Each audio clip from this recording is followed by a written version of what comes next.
Good morning. It's Freemotion Fridays, and I'm so excited to be back. I've missed you guys so much. So, what are we doing?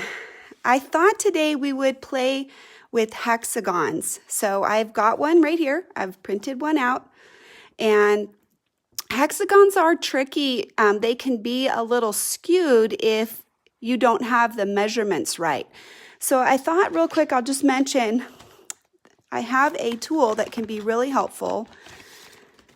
This is the Circle Works Outer Rim Marking Tool. So let me get this, and I need also my 6-point crosshair. Let me grab that. So if you have these tools, you can make basically any size hexagon that you want to make. But if not, you can print it off of the internet and you can just scale it either with your ruler. I'll show you that as well. So just right down here, I'm just going to make our shape really quick. I'm just using this Clover, the Clover Choco liner. So let me scoot these over a little bit. We'll kind of put this right in the center so everybody can see. So hopefully you can see that. Is your view good? If you can let me know. Maud, I saw you're on here. So can you tell me if it's good for you? You guys, I've missed you too so much. You have no idea. It's fun to be back. Okay, so this is the 6-point crosshair, and a hexagon is a 6-pointed shape. So I'm just going to go ahead and mark these really quickly and scoot this down just a little bit so I can get in there. I always like the Choco liner, using that with the crosshair squares because it fits really well in the channel. So you get really nice, clean lines. And then I'm going to make my center dot right there. Don't mind my nails, right? They're clean and everything, but they're not done. So I figured that the knowledge of quilting is more important than my fingernails, right? I hope so. So what's unique about this little tool is I can go ahead and stick a pin in one of these. In order to make the hexagon, what we're looking for is that the leg from the center out is the same distance. And what's kind of weird about the hexagon is sometimes he might be wider this direction than this direction, because this is from point to point, and this is from the flat to flat. So the height and the width are not equal, but the distance from your diagonals here is the same. So that's something that's really important because hexagons they're not a square. They don't fit in a square. They don't inscribe in a circle. So that's just something to know. And the way that we can make that with the 6-point is we can use any ruler, but this is just convenient really quick because I can use the edge right there just to mark. So we can make it any size. Let me go ahead and get a pin out.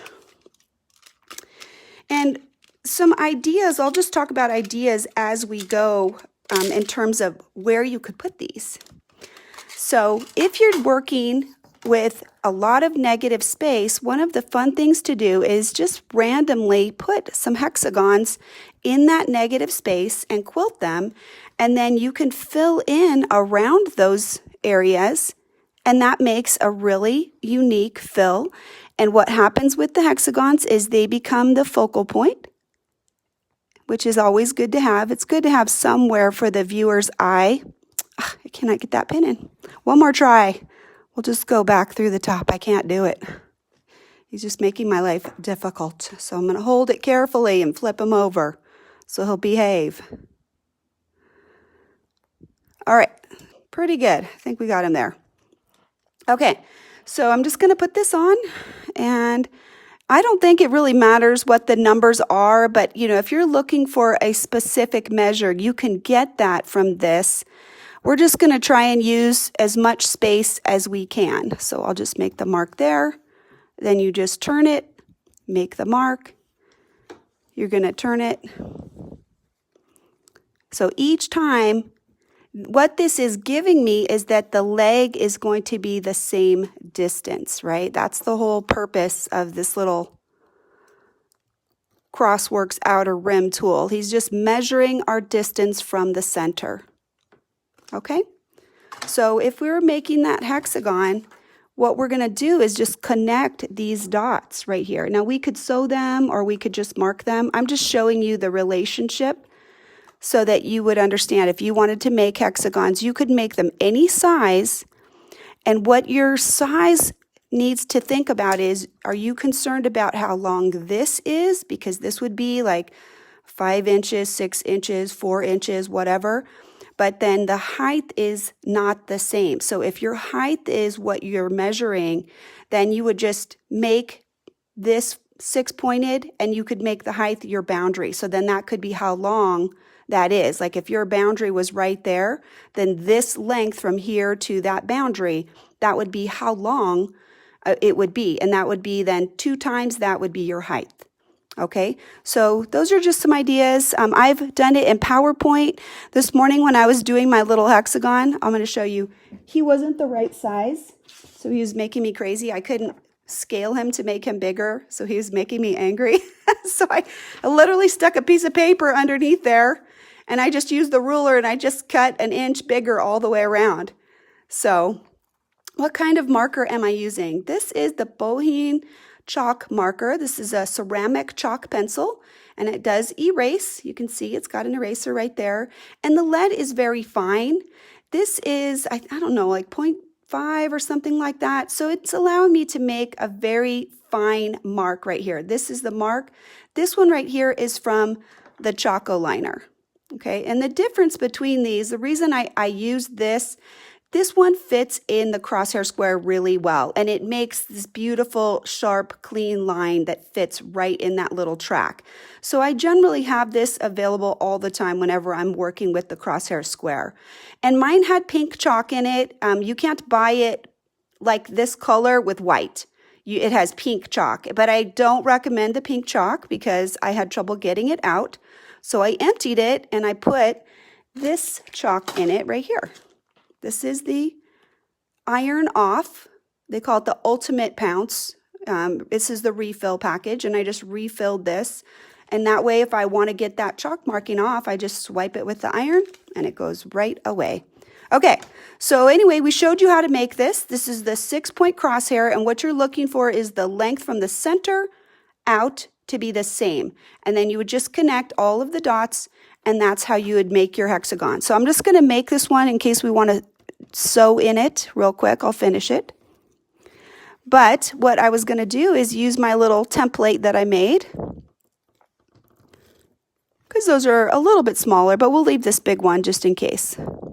So today's Freemotion Friday, so we're not focusing on rulers, but I'm gonna tell you I've decided that there's this new style. It's not really new, but I'm just naming it because I think we need an ability to talk about things. So when I'm doing things that are ruler and free motion mixed together, I'm going to call them free motion plus, because ruler is a form of free motion. Okay, now watch this, right? We've spent all this time making this nice big one. and I'm just going to show you, if you want to do those negative space fills really quickly. Whoa. Okay, with this, see how there's a lot of chalk in there? When you first get this, you're going to put that refill chalk into this basin. This actually opens up. I'll show you in case you haven't seen this before. There's chalk in there, right? And you're just filling that up. I just use a little paper funnel. I usually double bag this. This one's new. It's not open, but double bag this because it makes a big giant mess. And then you're just going to put it in here and you're going to close this and you're going to bang it a bunch of times. See all those chalk clouds? Mine has a lot of chalk in this felt pad already. You can see, like, if I just went like that, you can see it has a lot in there. But when you first get it, you have to hit it like 50 times to get all that chalk to get into that pad.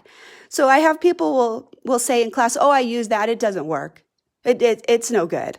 I'm like, how many times have you pounded it? So the whole pounce thing is to get the chalk into that felt pad, right? And then once it's in there, you'll never get it out. It'll be everywhere, right? So mine is already charged. You can see that it was. And you can just stick your little thing on here and just go like this.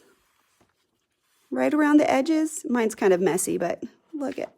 Oh, that was so easy, wasn't it? That was really fast. So it's kind of messy, obviously, but fast. Fast is always good. So let's go ahead and sew. So one of the things that I wanted to do when we're working on it today is I want us to go ahead and be able to do hexagons in a few different ways. So the first way is let's just put some segmenting on there. And this is kind of it's a Zentangle concept, I think. That's probably where I learned it. But you're just making a line. Okay, the Zentangle line, it can be from here, from the center, whatever you want. We're just going to make a little whatever, a little space. And then because we can, let's just make one more. We'll just make one little curve more. Okay, so now right away with the hexagon, we have 3 different spaces. So let's just sew those out. See, I told you that was not complicated. So the first concept is we're just dividing up the space. We're just creating a little segment, and that gives us some space to work with. Okay, so put our needle down. We'll leave those threads out there. Do I need to follow my line? I can. I don't have to. Just kind of, it's vague, right? What's more important than following your line is making your line smooth. Okay, so now, how do I get over to that other line? If I want to, I can use the outside as my travel. So let's go ahead and do that. There's my 1/4 inch. So again, I said Freemotion Plus, right? Ha! Okay, so let's be accurate, pretty accurate if we can. Come right down the line. I'm right at the corner. And then just so you guys can see, I'll do it this way. We'll come down. I don't want to be like that. Make sure your ruler is giving you the space to get where you want to go. I don't want to have to readjust my line midway if I don't have to. Getting right to the corner. And then I just want to travel a little bit until I get to my little spot, my little line. And I can always finish out the design and come back around if I want to, but we'll just kind of stop right there. Do you notice that my foot is a little bit high? I'm going to scoot in so you can see it sewing. Hang on just a second. Let's get us in there a little bit better. I'm going to sew just for another minute with the foot how it is, and then I'm going to use it. Okay, then I'm going to adjust the height. I want to show you something that my machine has 2 settings for ruler work that are fully adjustable, but the base settings are medium and light pressure, right? And so if I'm sewing with a thicker batting, I want to use the medium setting, which is what it's on right now. So watch the foot really quick as we sew back to the center. So again, nice and smooth. We don't care if we're on the chalk, it's fine. Can you see that my fabric is flagging a little bit? I'm going to adjust the pressure to the light setting because this batting is thin and the foot actually dropped down a little bit and it's a little bit closer to the fabric. And we should see that we have a better stitch, that it was like, I think, a little bit flat right there. So I'm going to also, I think I'm going to bring my tension down. Okay, so now we have such a cute little space, right? So what can we do? So let's put a little bit of a different look in each one. We'll do something round, something more linear, and then I don't know, let's go ahead and just keep going, all right? So we want to sew a little bit of a bigger design to start with. So there's a curl, and I'm going to kind of close my curl vaguely, and then I'll come over to this and make another one. And I don't want to make them all curls because then that gets a little too boring. So we'll make a little circle, another little circle on this side, and we'll go back to a curl. So I'm going to follow it out, and when I come out, I'm kind of closing the circle on the outside. Come around, a little circle to kind of touch that boundary. A little wonky, clearly been on vacation a little too long.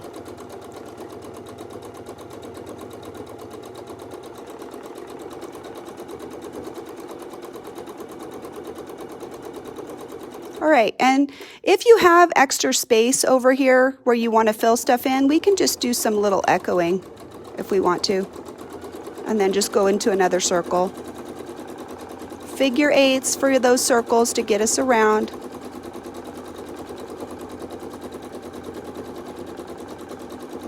A little swirl. Closing the circle on the way out.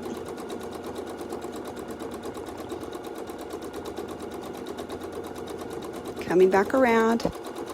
Little figure eight right there. And maybe doing a little fill right there. And we'll do some little echoing. And then we'll just come back into that circle. Right? It's okay if it's wonky. We don't care. Fill in there with a nice swirl right there, a nice big one. And then we'll just kind of echo a little bit. Travel, and then echo again.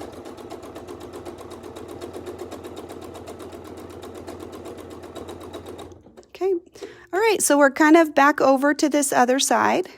Now, let's do something on this side. Let's create a little space so we can actually start filling in this one, or we can actually echo. If we echo, we should try to be on the edge because we want the echo to go all the way along. So let's go ahead and we'll go to the edge. Right here, I talk a lot about let's practice traveling on the existing line. Even if it's off just a little bit, all that's doing is sort of thickening up this line, and I'm okay with that. So I'm going to use my foot as a guide and space just this little echo right here. I don't need to follow too closely. Again, make it smooth. That's more important than it being perfect. Okay, so now we can go ahead and echo around. Let's close this boundary while we're at it since we're on the edge. Okay, so we use this, and let's see if did we go too far? We're right. Oh, I'm waffling around. Close it. Okay. Right here, 1/4 inch.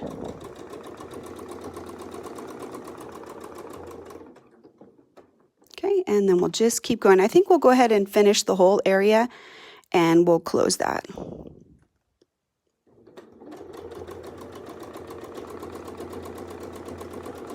So just now, I'll go ahead and talk through this real quick. We don't have a really defined line right there, and I'm not using my spacing gauge right now. If I note that I'm kind of going off the edge a little bit, or the space is changing, I can use my thumb right here. I'll come out just a little bit more so we could see a little bit more of that. With my thumb, I can tilt the ruler really easily if I see that it's not giving me the line that I want. I can just exert a slight bit of pressure there on the end to change the orientation of the ruler, and that way I can make sure that I'm following that chalk line pretty well. Here, I would want to connect it with the spacing gauge. That's going to help me make sure that I close it back to its partner. Right there. Okay, so now we said let's do something a little bit linear, so I'm just going to come out a little bit from the edge so we have a little bit of room, and we want to make a wavy line. So let's just wave a little bit, and let's come over just a little bit. So these are going to be a little closer, and then when we travel on the travel line, let's just go a little bit further. It's about 1 finger.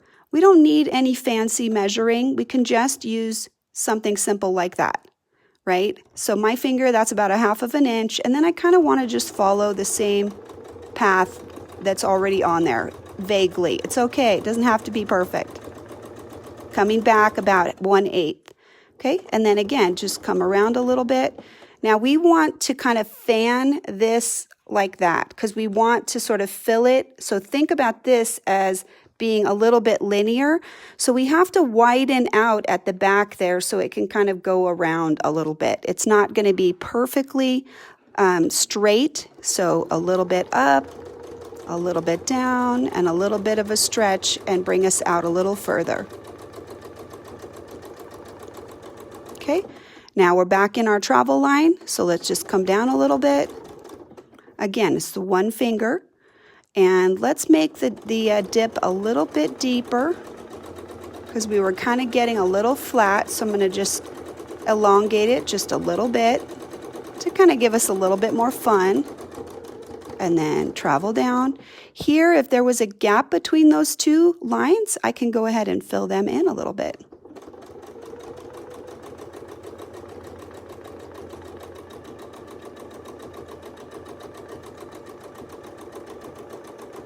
Okay, so right there, I can actually fill those in with my travel because there was a little gap right there. And here, I'm going to just start from the down part and come up a little bit. And I think I'll just come back over the top because there's not a lot of room on the bottom. All right, so we got some lines over there, and now we can come over here. All right, so you know me, I like feathers, and feathers to me have their own identity. They're curvy and they're linear. So let's go ahead and we'll put a little starter in there and come back around, and we're going to come over the top and travel into the next one. I also like feathers because they can stretch very well to fill basically any shape. So as we come back, I just want to make this look like a triangle right there. You want to narrow that out and come to the point. Here, as I come up, I want to try to fit my feather right in there. So as I'm winging out right here, I'm thinking about what does the curve need to be so that I can get up into there? So I need to maybe narrow that just a little bit visually. In my mind, I'm thinking about this the whole way so that this will be the furthest of the advance and the arc will be right there into that little space. All right, so let's see if I can do it, right? So you're just making it as smooth as you can. Tracking back here, coming down a little bit. Putting that next one in, starting to get a little bit of a wonky space here. So we'll just kind of come around and do it right there. And a little tail right at the end. And then I'll just kind of fill that in so there's a little bit more thread on that space. All right, so let's go ahead and tie them off.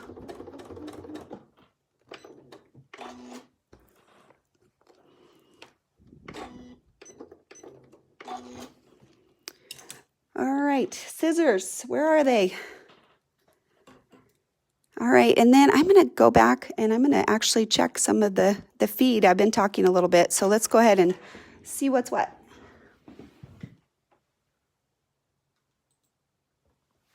All right, I gotta bring my mouse over here so that I can mouse you guys. Let's see where our questions are. Comments. Oh, I feel like all my friends are here. I did need a vacation. Oh, Dee, good. I'm glad that you learned. You know, my funny story, I have a story about this. I was teaching this and I was using stencils in class, and I walked out into the main shop area, and I come back into the classroom, and there's like billowing clouds of this everywhere, you know, of chalk, like just billowing around. And I'm like, what are you doing? She's like, well, I'm pouncing. And she was going like this, you know, on the stencil. And it's really important that whenever you use a pouncer, the pouncing is only the banging part to get the chalk in there. But when you're actually using it, you're swiping it across your stencil. And, you know, you can do a little like rubbing in certain areas if you need a little bit more chalk, but you're going like this. You're not going like this. So that's important. I think it's a badly named product because it makes people confused about how to use it. But anyway, I don't know. It sounds like it's a fun sounding name. I did see that I had a request to see the back. Woohoo! What do you think? Was that you, Linda? I think you said that you wanted to see the back of it. All right, so I do have some of these chalk. I have both the refill packs and I actually have a pouncer. If people are interested, I put those on my shop because I had some requests for those. So let's see some of our other comments real quick. I know, I love the feathers too. I can't not do feathers. So Kathy, I've been thinking about you. Kathy Dewey asked, when will we be sending out the suspension system? And it should be very soon. I would say even this week. I got a note from So Steady, and it's even posted on their own website, that their first lot of 500 is going out this week because they got all of the pieces, and they expect the second set of 500 to go out the week after. So if you're in my first group of people that ordered, you should be getting information from me about your tracking number very soon. I don't have it yet, but it is definitely coming, and I've got a little matrix of all the people who ordered, and I've got your order number, and as soon as they send me that tracking number, I will be sending you that information. So pretty awesome. Di Warner, I did too. Di Warner said she gave her first Pounce set away. I did too, because I did not know how to use it. I had seen it, demonstrated in a class, and I got it. And now I have a lot of different stencils and a lot of different ways that you can use it. So it's pretty great. Okay, blue chalk. Christy Jones, I don't like color chalk. I know that gets me in trouble in the industry, that I say that you should not use something. Use it at your own risk. I only like white. Pink has not come out. Yellow, I will never use again. Blue is still risky. I've seen people mix blue with cornstarch to make it go a little further and not have as much pigment. But definitely any colored chalk, get it off without wetting it. Don't get it wet, because the pigment leaches into the fabric and then it becomes really impossible to get it out. So that is my personal experience. But again, always test it. You might find that you have a different experience. Products do change over time. I haven't used colored chalk in a really long time, so maybe it's different. But that's just something for you to consider. I don't like any chalk. Linda, I agree. I like the white that can be ironed away. I do use, this cannot be ironed away, but it stays on and it stays right in place. So these are the two that I like. These will both come off. Like here's the white one with the mechanical, and this one is fatter. So you can see there's a really big difference in how fine the line is versus this one. If I don't need accuracy, I like this one because it comes off really easy. Whereas this one is a little bit more difficult to get off, but let me show you how you can get both of those off easily. This is just some scrap fabric that I have. I'll just peel this off really quick.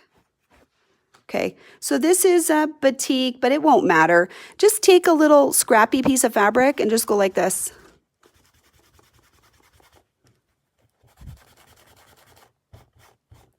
Okay, so that didn't get it all the way off, but usually it comes off a little better. I think there's a lot of chalk, from this as well.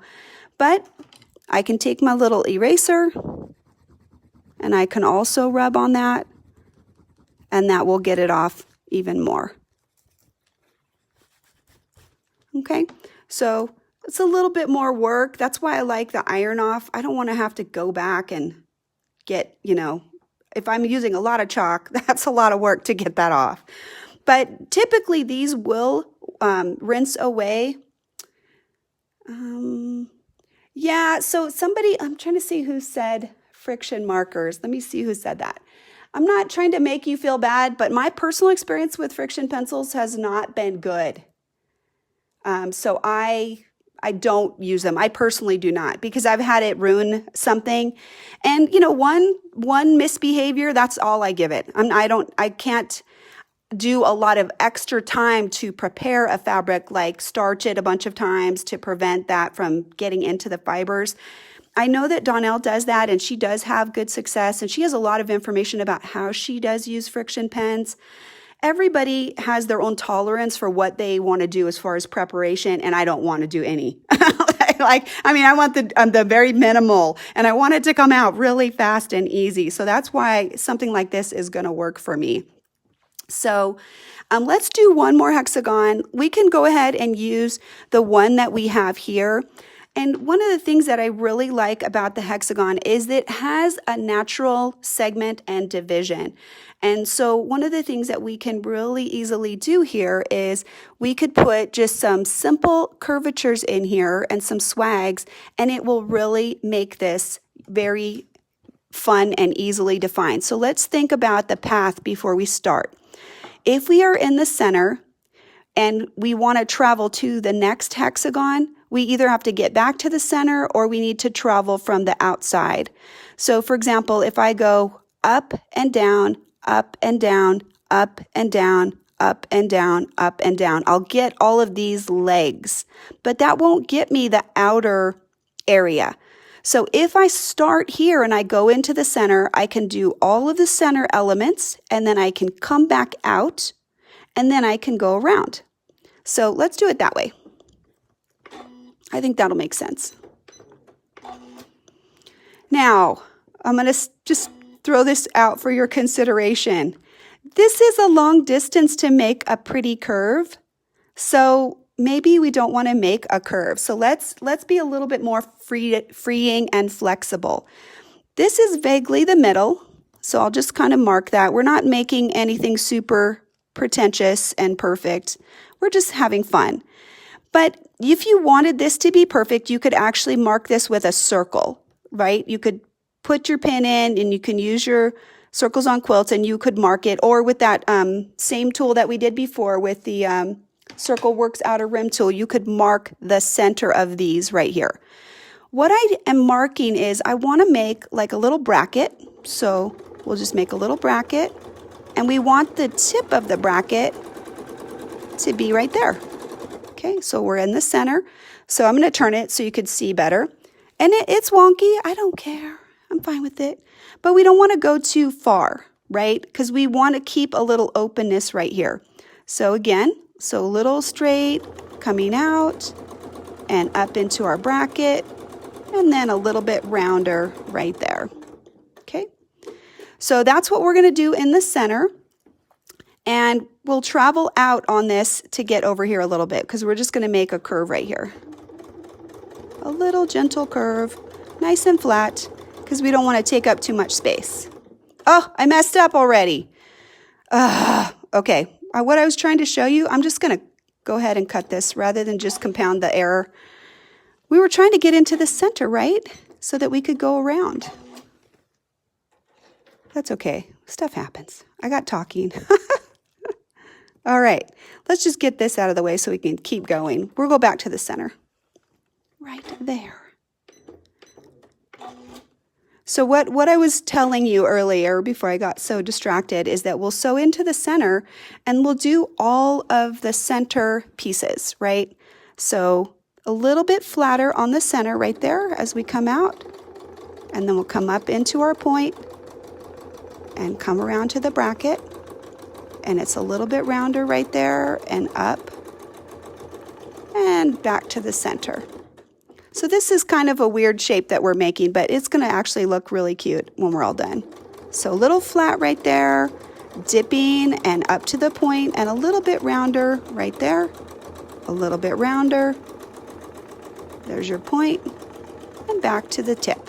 So we're flattening it out a little bit right here so that we're not overlapping too much, because we don't want these to cross over. So we're kind of coming out a little bit, dipping into your bracket, and a little bit round, and a little bit flat right there. Okay, and so we'll just keep going around. We're using this then as the travel line as we come out a little bit, and then we'll dip up into our point and a little bit round down at the bottom. So a little bit round up to our point and our bracket. So what do you think? Do you think that looks cool? I like it too. So now we'll be able to get out here. We'll complete this one, and we would have traveled back out to there. So I kind of messed up already. Let's go ahead and just remove this line real quick. What that'll do is that'll show you that travel path that I wanted to show you. I can just get this out really quick. All right, there we go. snip a few threads, right? So I was trying to show you how you can do it all in one pass, but clearly I did not do a good job. That happens, right? So let's see if we have any more questions. We talked about all those different marking things right there. Like I said, I like chalk. The other one that I like to use if we're on white fabric is I do use the air erase marker a lot. And I think people have probably seen that as the purple air erase marker. But really feel like that has been very successful. It definitely comes off and it shows up really well on the lighter fabrics. The negative side to that one is that it goes away quickly. So sometimes if you're, in a more moist environment and it has more exposure, if you roll the quilt and you cover it up or just put maybe like a piece of plastic over it, then that means that that will not go away quite as quick, but you still cannot expect that that's going to stay for a long period of time. So let me just get some of this out of here so we can. All right. I'm actually going to get my seam ripper. I can't get this last little guy. He's being really ornery. I need to get under there and get a little bit. Since it's got a lot of stitching in the center, this will go ahead and tack off when we come back to the center right there. So I'm just going to kind of get this out of there a little bit so we can see what we want to see right there. It's going to be a little bit of extra stitching down here at the bottom. We'll close that up and make it prettier when we get down to the bottom. Once we get down to the bottom, that's how we can judge better what depth of arc or what traveling we need to do on the bottom. So let me just go ahead and get these extra threads off of here so we can have a nice clean view right there. There we go.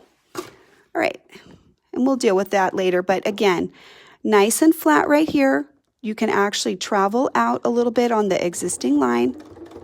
And then we're going to dip down and put our little bracket point in there and a little bit of roundness right there. So kind of round to our point and travel back to the center. And now we're at the last leg, and as we come back out to this part, then we can travel around the outside. So a little bit flat, and then dipping down, putting your bracket in, and coming down to your point. So let me turn it so you can see the whole thing. So having this natural segment right there really gives us a very easy way to fill in a space like that. And right now, if I wanted to fill this in some more, I can easily travel around like this. So right now we got a little onion top, follow it around, and coming back to the point. And then same thing, kind of grading out from this area so that we get a little echo on the point. And then as we come back around, we're going to grade back down to the point right there. So we're just coming a little bit away as we travel. We want to be above the point a little bit right there.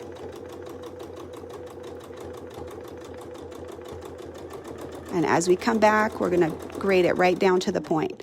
So now it starts looking a little bit more fun, don't you think? Now that we've got those extra lines. And what's fun about this is another thing that you can do to kind of change the look a little bit is maybe go around once with one color thread and then go ahead and change the color of thread to a different color. And that will create a lot of fun, crazy visual. We'll go ahead and keep going. Let's do this whole thing.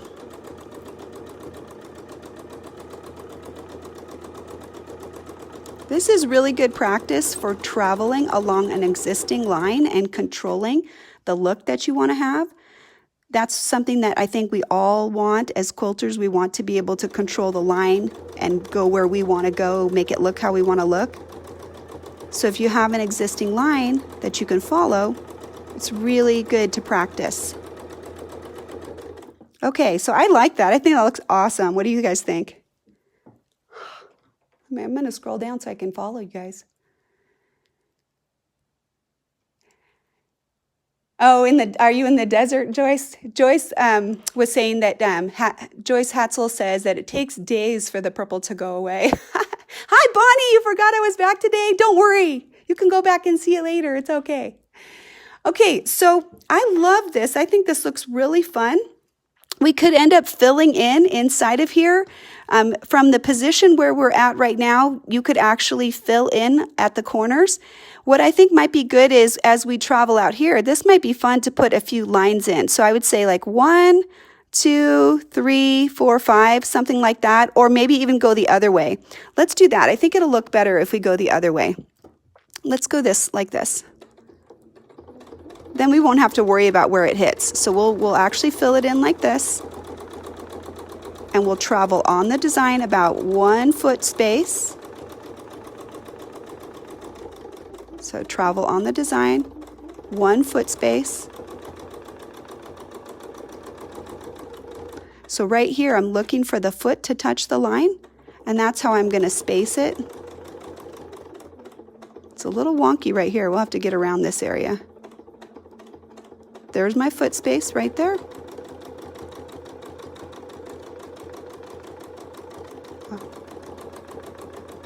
I don't know. I'm not sure if I like that. Kind of ruins it, huh? But you'd have to hop over. I don't know. That's kind of crazy, but you could see there's a lot of different fills. Let's just tack off and we'll just do the arc thing that I was talking about because I think that'll look fine too. And that'll probably be it for today. So this is where we would start with the arc. I'm going to turn it so you can see it a little bit better. Because these kind of dip down, let's come out just a little bit right here so that we're not going to overlap. And just gently grade right back into your corner. Same thing, travel just a little bit on the line. And just when it opens up, put that arc in there nice and smooth. Okay. So right here.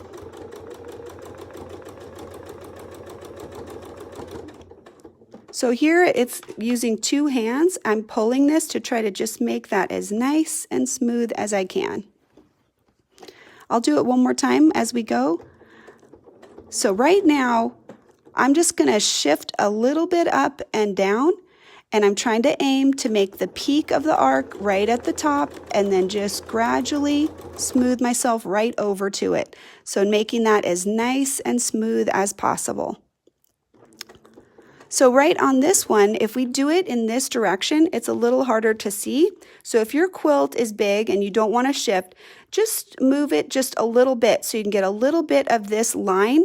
What that does is that helps you anticipate where the arc needs to go a little bit so you're not quite blind right there. So you're just changing that arc just a little bit. And I think I like this better. It's a little bit more sympathetic. And this would make it easy to come in and do another line, right? You can actually go ahead and just travel inside a little bit and just echo it back a little bit like that. So if you wanted a double line, then you could have that. I'll go ahead and tack it and we'll pull it out so you can see.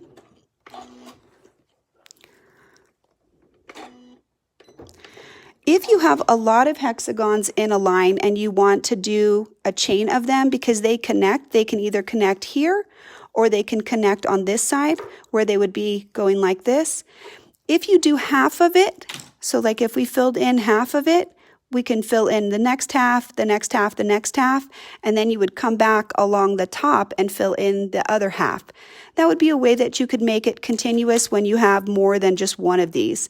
So kind of the concept we talked about at the beginning was where you would be maybe doing one and filling it completely in and then quilting around it. Let's flip it over. It's always messy, but look, it looks cool on the back. It looks very cool.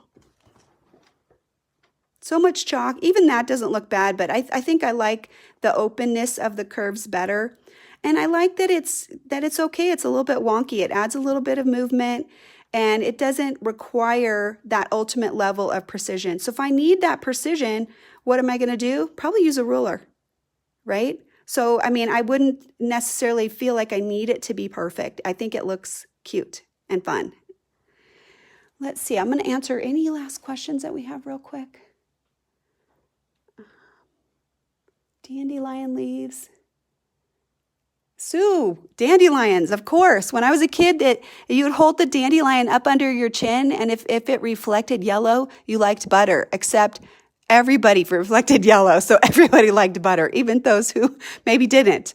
So yes, love those. And actually they're even edible. They're in salads here too. So let's see.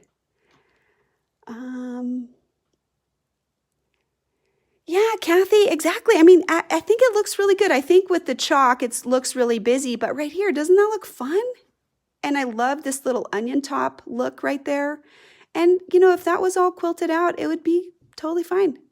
The other thing is that I think that hexagons would really benefit from an echo to really emphasize the shape. So you could actually echo inside of it or outside of it, depending on how you want it. Like if they were connecting, you may want to echo on the inside of each. So you'd get like a double echo or echo every other one. So one would be a little bit smaller design detail and one would be fuller. So like if this was echoed on the inside, then the next one would not be.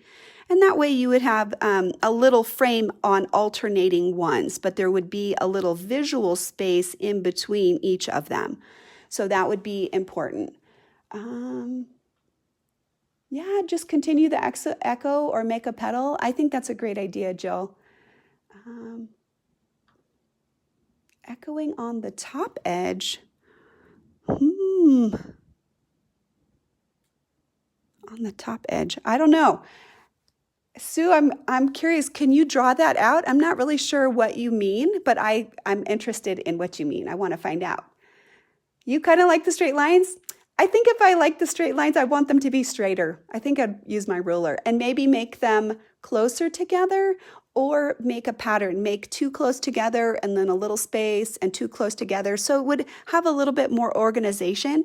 Because I think sometimes if we put something that's really regular next to something that's irregular, I like that. I like the matchup of those two things because then they can sort of create some order when there's less order.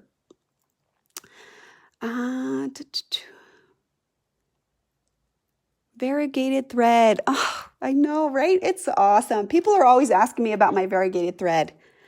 It's fantastico. This is the number 5148. This is like all those mint candies, those after dinner mints you had when you were a kid, except this has a very deep green in it. So I'm going to pull it up real quick. It has a darker green element in there that kind of shows up as a little bit deeper, but really, really great on black. Looks really awesome on teal. Absolutely love this color. I have two favorites that are from Fantastico. One is 5032, and the one that I just showed you is 5148. The other one is more rainbow, really bright, looks amazing on black. So where you did the wavy line, do a bracket instead so that the bracket's on every edge of every section. Oh yeah, so that's a great idea. Absolutely great idea. What she's saying is right here, instead of this curvy line, do the bracket here too, so you get like a little pop up here. And I agree. I think that would look amazing. Absolutely would look great. So let's see. I think we're down to the bottom. All right, you guys. Well, that's it for today. It's 10:40, 48 already. Time goes by quickly when we're having fun. So I have started doing class proposals at national quilt shows. The ones that I have in currently are Salt Lake City, which I was accepted, Road to Cal, which I'm 99% certain I will be there because they've asked me to be there, but the exact classes are not quite sorted out yet. And Houston I have proposed for, and I've also proposed for QuiltCon, which is February 2023, so in Atlanta. So what I've done is on my Facebook, on my Fabricated Quilts page, I have a class page, and I'm keeping my calendar updated. So lots of fun things coming, and hopefully lots of great information. I will be doing my So Steady Facebook Live this Sunday, and then the next Sunday I will be traveling. That's the Long Arm Sunday, so I will probably try to do something for that via video. So it will be a recorded event for the second Sunday of the month. and that Friday I will be gone as well. So I'll go ahead and keep all my calendars updated so you know what's going on, so you won't be guessing. But please check those sites, especially the Facebook calendar and my Fabricated Quilts calendar. If I'm gone and I won't be doing Freemotion Fridays, I will post a note there for you. Okay? Have a great week, you guys. Happy quilting. So glad to be back, and thank you so much for being here. Have a good week. Bye-bye.